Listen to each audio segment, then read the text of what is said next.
सृष्टि बचपन से ही दिखने में सुंदर नहीं थी, लेकिन अमीर बाप की बेटी सृष्टि पर उसकी माँ जान छिड़कती। मेरी बेटी कितनी प्यारी है, भगवान सबको सृष्टि जैसी बेटी दे। सृष्टि धीरे धीरे बड़ी होती है। एक दिन सृष्टि की सहेली कहती है, तू दिखने में कितनी अजीब सी है, लेकिन मैं जानती हूँ हम सब में सबसे अच्छी शादी तो तेरी ही होगी। तेरे पापा अमीर जो है। और बता नहीं सकते यार, दहेज तो हर कोई देता है, ये क्या ज्यादा ले जाएगी अपने पति के लिए? अरे बड़े शहर में कोठी है इसके पापा की। अरे पापा की है ना, कौन सी इसकी है? इसकी होती तब तो कोई भी लड़का इससे शादी कर लेता। अरे पापा की मतलब पापा की है तो मेरी ही है ना? किसने कहा? अब तेरी तो तब होगी ना जब तेरा भाई ना हो। वैसे भी शादी के बाद सारी प्रॉपर्टी भाई के नाम होती है। सृष्टि समझ जाती है कि उसे किसी भी हालत में माँ बाप की सारी प्रॉपर्टी को अपने नाम करना है, लेकिन कैसे? एक दिन सृष्टि का भाई शीनू कहता है, बहन क्या कर रही है? तुझसे एक बात करनी है। अरे हाँ हाँ करना, मैं तो तेरी बहन हूँ।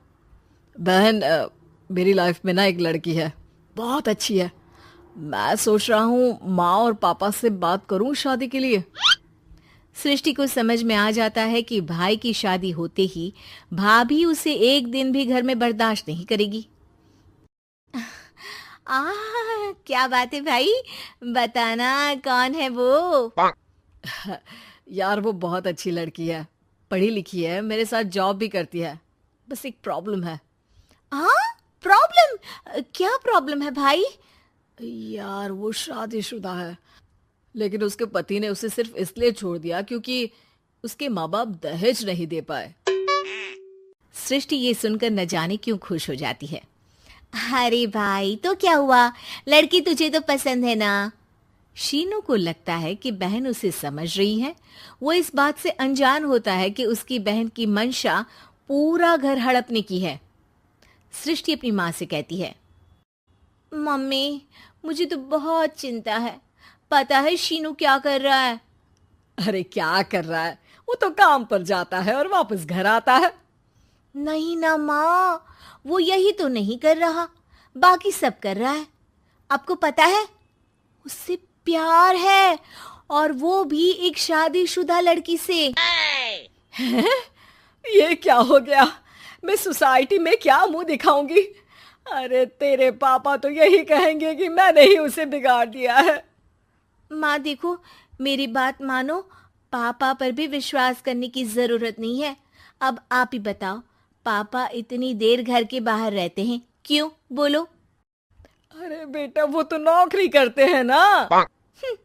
तू बहुत भोली है माँ, पापा का ऑफिस तो 7 बजे खत्म हो जाता है, लेकिन देखो कितनी देर से आते हैं। अरे नहीं नहीं बेटा, ऐसी कोई बात नहीं है। सृष्टि माँ को एक औरत से बात करते पिता की फोटो दिखाती है। देखो माँ कैसे हैं पापा, मैं ना कहती थी कि पापा सही नहीं है।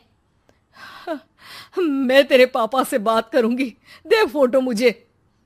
ओ माँ, वो तो डिलीट हो गई। लेकिन चल, तूने तो देख लिया ना, पापा से बाद में बात कर लेना, और हाँ मेरा नाम बिल्कुल मत लेना। हाँ माँ। अब क्या था, सृष्टि के माँ और पिता के बीच झगड़ा होना शुरू हो जाता है। सृष्टि के मन में क्या चल रहा था कोई नहीं जानता था। एक दिन, माँ सृष्टि के लिए एक लड़का देखा है, वो लोग शाम को उसे देखने आने वाले हैं। और हाँ माँ, एक खुशखबरी, मैं और पापा मिलकर एक नया बिजनेस ट्राई कर रहे हैं। शाम को लड़का आता है, सांवले रंग का। सृष्टि को तो बिल्कुल भी पसंद नहीं आता। लड़की की माँ कहती है, लड़की का चेहरा तो कोई खास नहीं, लेकिन अगर मेरे बेटे को आप लोग सेटल कर दें तो मैं उसकी शादी आपकी बेटी से करवा दूं। सृष्टि को लड़का बिल्कुल पसंद नहीं था। उसे भाई पर गुस्सा आ जाता है। लड़के वालों के जाने के बाद कहती है, माँ देखा शीनू मेरे लिए कैसा लड़का लेकर आया, न दिखाने लायक न सुनने लायक, सेटल भी नहीं, वो भी हम करे। अरे माँ, मैं जानती हूँ ये मेरी शादी किसी भी घर में क्यों करवाना चाहता है। अरे कैसी बात कर रही है बहन? तूने तो देखा ना, लड़के को मैंने ही मना कर दिया तुझसे शादी के लिए। जिसने लड़का बताया था उसने उसकी बहुत तारीफ की थी। बात आई गई हो जाती है, लेकिन सृष्टि का मन शांत नहीं होता। क्या करूं, कुछ समझ में नहीं आ रहा। मेरी शादी हो गई तो ये लोग पूरी प्रॉपर्टी शीनू के नाम कर देंगे, मेरे हाथ तो कुछ लगेगा ही नहीं। तभी सृष्टि को आइडिया आता है। वो किसी वकील को फोन करती है। जी देखिए, अगर आपके मम्मी पापा का तलाक हो जाता है तो आपके पिता की आधी प्रॉपर्टी आपकी माँ के नाम हो जाएगी, फिर उसे वो किसी को भी दे सकती है। सृष्टि अब माँ को बेटे के खिलाफ भरती है। माँ, शीनू पर नजर रखा करो, वो जिस लड़की के प्यार में है ना वो शादीशुदा है। यहाँ आएगी, सारा पैसा रुपया जमीन जायदाद सब हड़प लेगी। पापा का भी हाल तुमसे छुपा नहीं है। ऐसा ना हो कि मैं और आप एक दिन सड़क पर भीख मांगे। हे भगवान, मैं तो जीते जी मर जाऊंगी अगर ऐसा हो गया तो। ऐसा हो गया नहीं माँ, ऐसा ही होगा। अभी समय है, आगे का सोच लो। मैं तो कहती हूँ पापा से आधी प्रॉपर्टी लेकर अलग हो जाओ। पापा की आधी प्रॉपर्टी भी हम लोगों को अगर मिल जाती है ना तो अगले 7 जन्म सफल समझो। बेचारी माँ बेटी के कहने पर पति से तलाक लेकर अलग हो जाती है। सृष्टि अब पैसों से गाड़ी और अपने दूसरे महंगे शौक पूरे करने लगी। उसके दोस्त भी उसके पैसे इस्तेमाल करते। सृष्टि, कल तुम कहाँ थी? मैं सारा दिन घर पर अकेली थी। तो मैं क्या करूं? मैंने ठेका तो नहीं लिया है ना तुम्हें संभालने का। माँ को सृष्टि से ये उम्मीद नहीं थी। वो बैठकर रोने लगती है। वहीं उसका पति यानी कि सृष्टि के पिता आ जाते हैं। मैं जानता था कि तुम्हारा यही हाल होगा, तो आपने मुझे रोका क्यों नहीं? मैं रोकता तो तुम रुकती क्या? सृष्टि के कहने पर तुमने मुझ पर अपने बेटे पर शक किया, लेकिन तुम ये भूल गई कि कैसे हम दोनों ने मिलकर जीवन में इतना सब खड़ा किया। माँ पति के गले लग जाती है। मुझे माफ कर दीजिए, मैंने आपकी कमाई का एक बड़ा हिस्सा गवा दिया।